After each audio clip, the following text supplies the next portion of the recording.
চতুর্থ বিপ্লব হয়েছে প্রযুক্তি।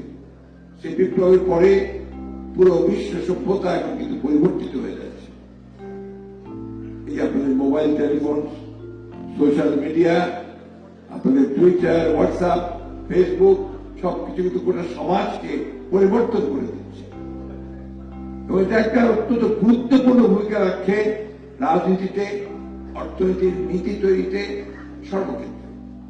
তো এই প্রযুক্তি কিন্তু আমাদেরকে ধারণ করতে হবে। এই কথাগুলো আমি আপনাদেরকে এই জন্য বলছি, এখানে যারা বসে আছেন সবাই আপনার প্রকৌশলী। প্রথমে একটা বিশেষ বিষয় আপনার প্রকৌশলী টেক্সটাইল ইঞ্জিনিয়ার।